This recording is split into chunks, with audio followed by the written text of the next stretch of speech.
नमस्कार। आज का ये मेरा वीडियो मोटर ओडी इंश्योरेंस के अंतर्गत टोटल लॉस क्लेम के मामले में है। तो उम्मीद करता हूँ आपको पसंद आएगा, आपको जानकारी मिलेगी। तो इसे शुरू करते हैं।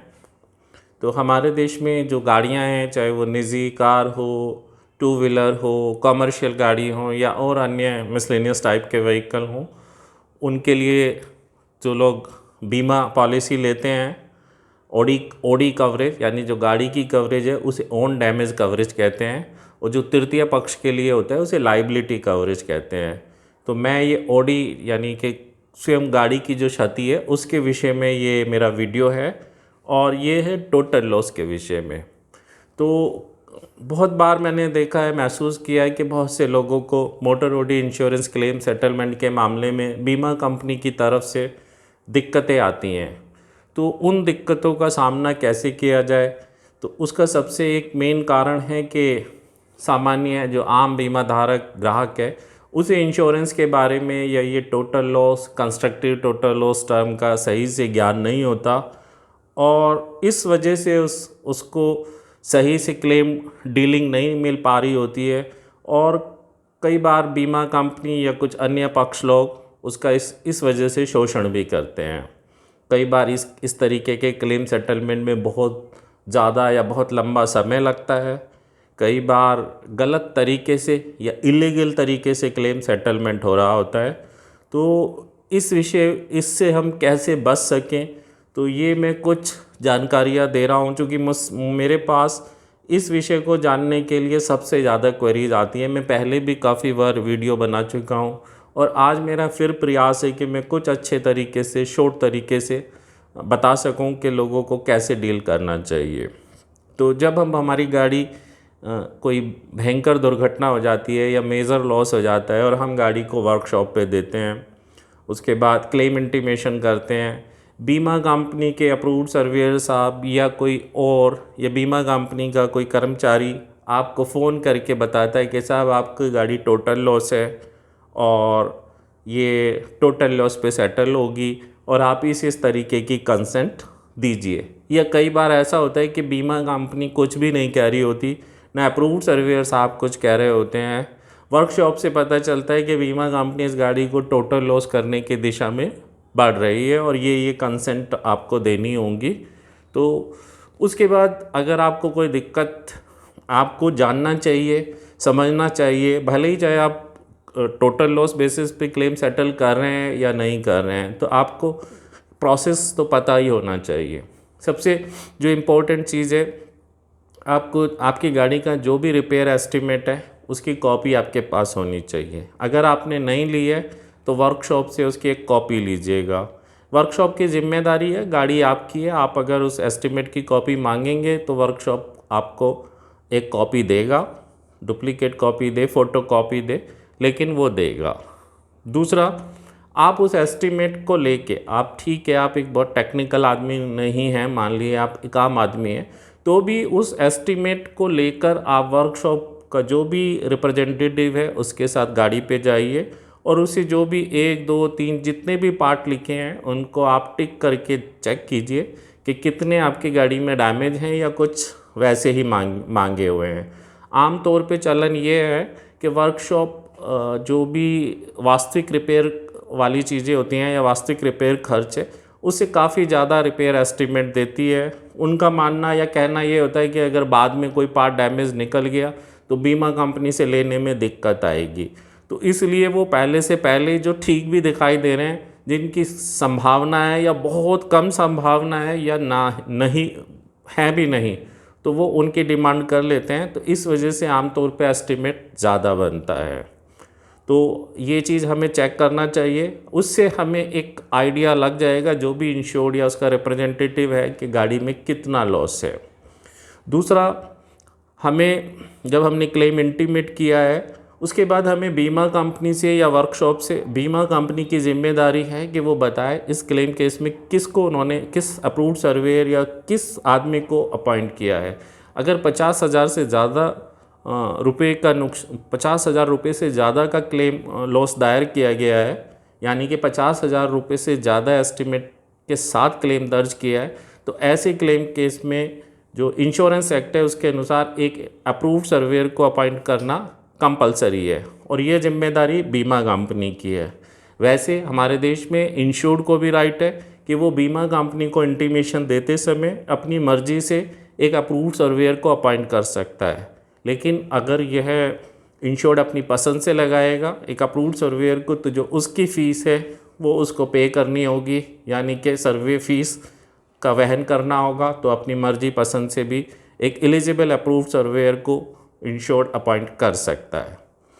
तो यह इसलिए जानना चाहिए कि बहुत सी निजी क्षेत्र की कंपनी 50,000 से ज़्यादा के क्लेम लॉस में भी अप्रूव्ड सर्वेयर को अपॉइंट नहीं करती, अपने किसी कर्मचारी जो कि अप्रूव्ड सर्वेयर ना हो, जो यह कार्य करने के लिए एलिजिबल ना हो, उससे करा लेती हैं या वर्कशॉप से फ़ोटो या वीडियो मंगा के इस तरीके को डील करने लगती हैं। तो अगर ऐसा हो रहा है तो ये गलत है। आप इसकी कंप्लेन बीमा company, IRDAI official, ministry of finance या और भी जो भी हायर अथॉरिटीज़ हैं वहाँ पे करनी चाहिए। फिर बीमा कंपनी आपकी गाड़ी में एक अप्रूव्ड सर्वेयर को अपॉइंट करेगी। नंबर 3, आपको अगर अप्रूव्ड सर्वेयर अपॉइंट हुआ है या जो कोई भी है तो उससे क्या असेसमेंट डिटेल्स है, जो उसकी सर्वे रिपोर्ट कॉपी है वो उसकी आपको मांगनी चाहिए। अप्रूव्ड सर्वेयर के लिए ड्यूटीज़ एंड रेस्पॉन्सिबिलिटीज़ और कोड ऑफ कंडक्ट है, वो उसको इंडिपेंडेंटली इम्पार्शियलिटी के साथ काम करना होता है। तो अगर अप्रूव्ड सर्वेयर अपॉइंट है तो उससे जो भी उसका अप्रूवल है, जो भी उसका असेसमेंट है, रिकमेंडेशन है, जो सर्वे रिपोर्ट के रूप में होगा, उसकी एक कॉपी आप मांगिए। अप्रूव्ड सर्वेयर की जिम्मेदारी है कि वो सर्वे रिपोर्ट कॉपी इंश्योर्ड को दे। तो और चौथा, आप बीमा कंपनी से भी सर्वे रिपोर्ट कॉपी की मांग कर सकते हैं और ये बीमा कंपनी की भी जिम्मेदारी है कि वो फर्निश सर्वे रिपोर्ट की कॉपी इंश्योर्ड को देगी। इवन 15 दिन के अंदर एक इंटरिम रिपोर्ट होती है जिसमें डिटेल्स होती है कि लॉस क्या क्या लॉस है और क्या रिकमेंडेशन या जो कुछ भी उसकी प्राइमरी इंफॉर्मेशन होती हैं, तो वो एक अप्रूव्ड सर्वेयर को 15 दिन के अंदर अंदर में अधिकतम बीमा कंपनी को देनी होती है और बीमा कंपनी उसे फर्निश्ड इंटरिम रिपोर्ट की कॉपी को इंश्योर्ड को देगी अगर इंश्योर्ड मांग करेगा। तो ये भी आप मांग सकते हैं। चौथा चीज़ है कि आपको देखना है कोई भी कंस्ट्रक्टिव टोटल लॉस क्या होता है। तो एक इंडियन मोटर टैरिफ 2002 है जिसका जनरल रेगुलेशन 8 है, उसमें IDV तय करने के लिए एक फ़िक्स नियम बताया हुआ है कि इसके अकॉर्डिंग IDV तय करते हैं। IDV तय करने का मेन मकसद ये भी है, एक तो सम इंश्योर्ड तय हो जाता है और दूसरा ये कि इसके 75% से ज़्यादा खर्च होने पे कोई क्लेम, गाड़ी रिपेयर तो हो सकती है लेकिन उसका रिपेयर खर्च 75% से ज़्यादा, 75% ऑफ IDV से ज़्यादा है, तो ऐसी गाड़ी को रिपेयर करना इकोनॉमिक नहीं माना जाता बीमा में और ऐसे केस को कंस्ट्रक्टिव टोटल लॉस कहा जाता है। और ये कंस्ट्रक्टिव टोटल लॉस से अभिप्राय ये है कि ये क्लेम टोटल लॉस क्लेम की तरह सेटल होंगे, इन्हें टोटल लॉस माना जाएगा। तो बहुत से लोग इंश्योरेंस कंपनी इसकी अलग अलग व्याख्या देने लगेंगे कि ये CTL है, इसमें साल्वेज को एज ए कार बेच सकते हैं, या ये सब जो है बेहुदी बात है। CTL और TL, बस TL ये है टोटल लॉस है कि गाड़ी चोरी हो गई तो टोटल लॉस हो गया, या गाड़ी जल गई जिसमें कुछ रिपेयर करने को ही नहीं बचा तो वो टोटल लॉस। अदरवाइज जो गाड़ी रिपेयर तो हो सकती है लेकिन 75% से ज़्यादा रिपेयर खर्च है तो वो कंस्ट्रक्टिव टोटल लॉस है और जिसे टोटल लॉस की तरह डील किया जाता है। ये अब पांचवी चीज़ एक ये है कि बीमा पॉलिसी में सिर्फ 2 तरीके के ऑप्शन दिए हुए हैं। एक है पार्शियल लॉस, यानी अगर 75% से कम रिपेयर खर्च है तो वो पार्शियल 75% या उससे कम 75% से ज़्यादा होने पे कंस्ट्रक्टिव टोटल लॉस है। तो एक loss partial loss basis claim settlement है और दूसरा जो बेसिस है वो constructive total loss / total loss basis claim settlement है।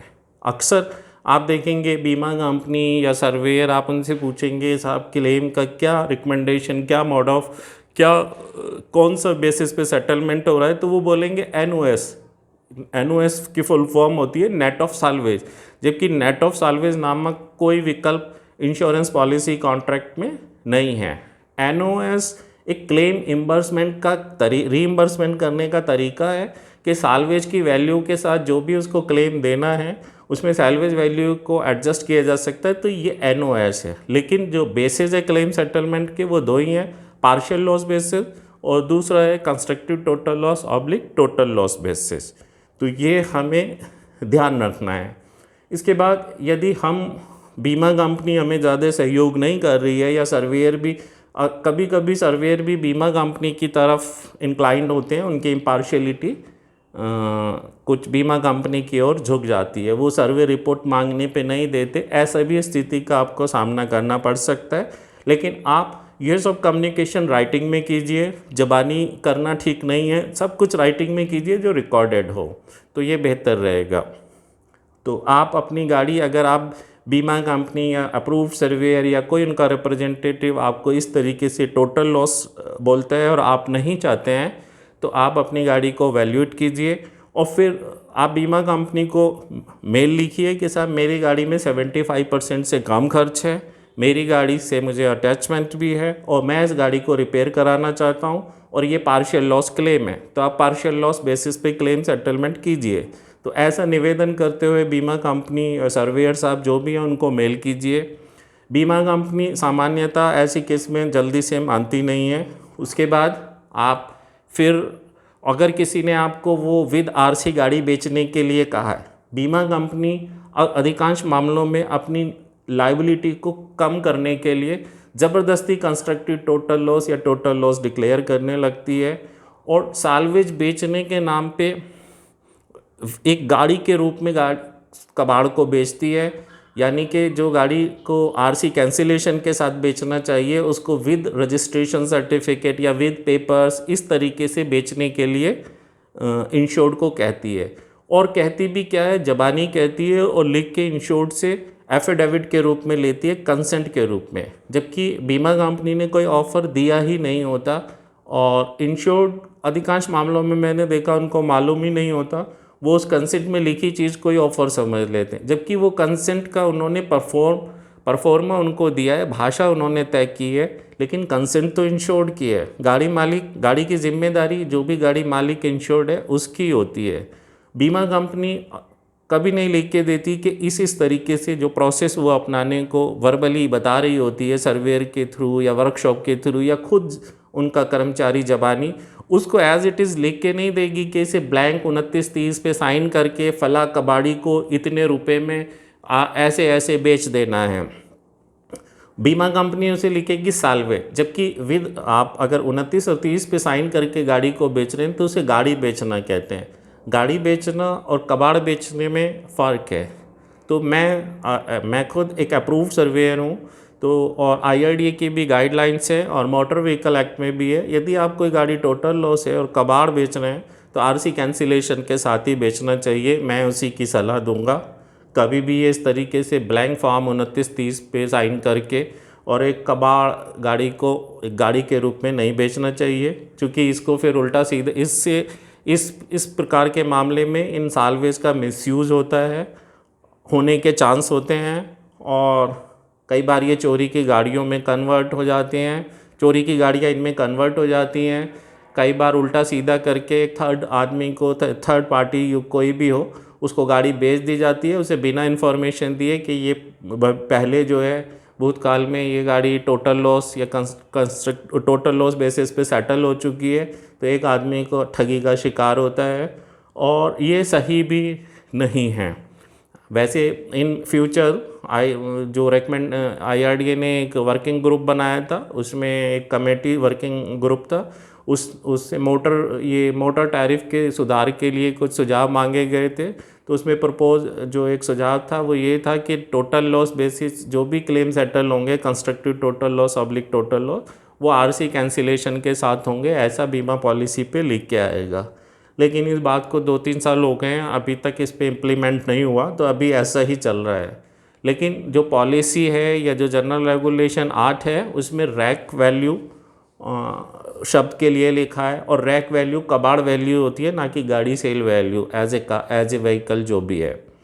तो यहाँ बीमा कंपनी गाड़ी की वैल्यू एक कबाड़ गाड़ी टोटल लॉस डिक्लेयर करके फिर कबाड़ गाड़ी को जो है एक गाड़ी के रूप में बेच के इस तरीके से क्लेम में अपनी लाइबिलिटी को कम करने का प्रयास करता है। और ऐसा बहुत हो रहा है, और अक्सर बहुत से अप्रूव्ड सर्वेयर भी इस काम में बीमा कंपनी का सहयोग कर रहे होते हैं। और मैंने देखा बहुत से अप्रूव्ड सर्वेयर अपनी सर्वे रिपोर्ट में भी साल्वेज डिस्पोजल के नाम पे विद आरसी बेचने के लिए कहते हैं। वो मुझे बड़ा अफसोस होता है कि डिस्पोजल शब्द का भी वो साल्वेज डिस्पोजल का अर्थ भी सही से नहीं समझ रहे, तो बहुत अफसोस होता है। जबकि सर्वेयर की जिम्मेदारी है कि वो साल्वेज, ऐसे मामले में जो भी साल्वेज है उसके डिस्पोजल पे कमेंट करेगा, और अगर वो उसको विद आरसी और फॉर्म 2930 पे इलीगल तरीके से एक साइन करा के बेचने के लिए कह रहा है, तो ये तरीका बहुत ही गलत है।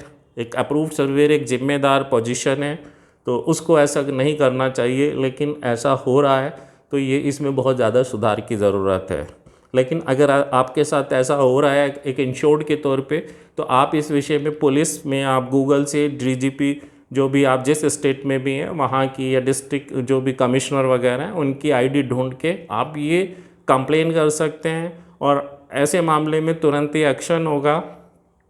मोस्टली केसेस में बीमा कंपनी बैकआउट कर जाती है, और वो सही तरीके से या तो आरसी कैंसिलेशन पे आती है, या फिर वो अगर ज़बरदस्ती टोटल लॉस कर रही होती है और वो टोटल लॉस नहीं हो तो रिपेयर बेसिस पे आ जाती है।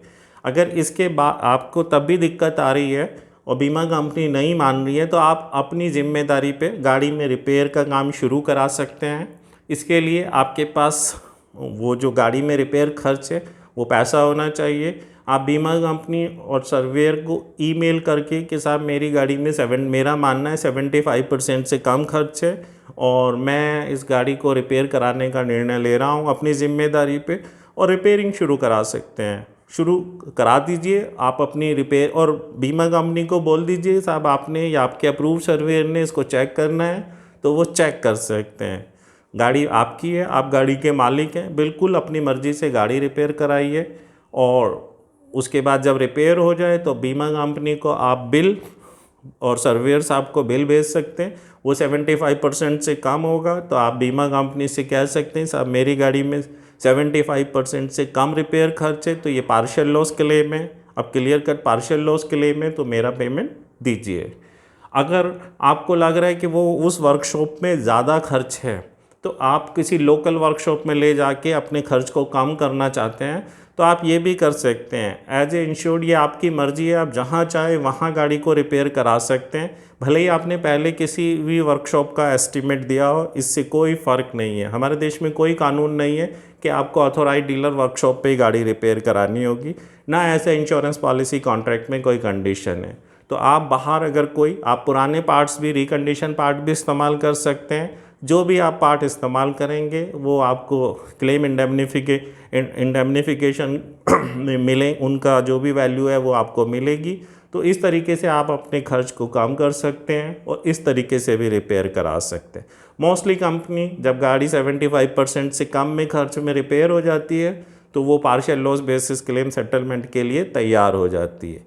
और अगर अब भी तैयार नहीं होती तो आप इसके लिए फिर बीमा लोकपाल में कंप्लेन कर सकते हैं। वहाँ से आपको बहुत संभावना है कि वहीं से न्याय मिल जाएगा, और बाई चांस बहुत ही हद हो गई नहीं मिला वहाँ से, कभी ऐसा भी हो सकता है, तो फिर आपको कंज्यूमर कोर्ट जाना होगा, लेकिन इसकी संभावना बहुत कम है।